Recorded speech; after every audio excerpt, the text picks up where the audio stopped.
MNA केच कम गवादर हाजी मलिक शाह गुरगेज की खसूसी हिदायत पर मारूफ सियासी और समाजी शख्सियत मीर नदीम बलोच ने सिविल हस्पताल गवादर के medical superintendent MS doctor Abdul Hafeez Baloch से इनके दफ्तर में अहम मुलाकात की। इस मौके पर मीर नदीम बलोच ने हाजी मलिक शाह गुरगेज की जानिब से अवामी मसाइल और बिलखसूस सेहत के हवाले से दरपेश मुश्किलात पर तफसीली बातचीत की। मुलाकात में सिविल हस्पताल गवादर को दरपेश चैलेंजेस, तिबी सहूलियात की कमी और दीगर इंतजामी मामलात पर गौर किया गया। MS डॉक्टर अब्दुल हफीज़ बलोच ने हाजी मलिक शाह गुरगेज के नुमाइंदे को हस्पताल की सूरत हाल और दस्तियाब वसाइल के बारे में मुकम्मल बात की। उन्होंने बताया कि मरीजों को दरपेश बुनियादी ज़रूरियात को पूरा करने के लिए मज़ीद हुकूमती तवज्जो और सहूलियात की फराहमी नागुज़ीर है।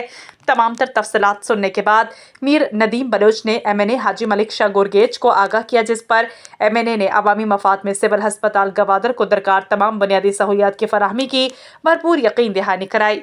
ये इकदाम इस बात का वाज़ेह सबूत है कि हाजी मलिक शाह गुरगेज इलाकाई अवाम को सेहत जैसी बुनियादी सहूलतों से आरास्ता करने के लिए संजीदा है और अमली इकदामात कर रहे हैं।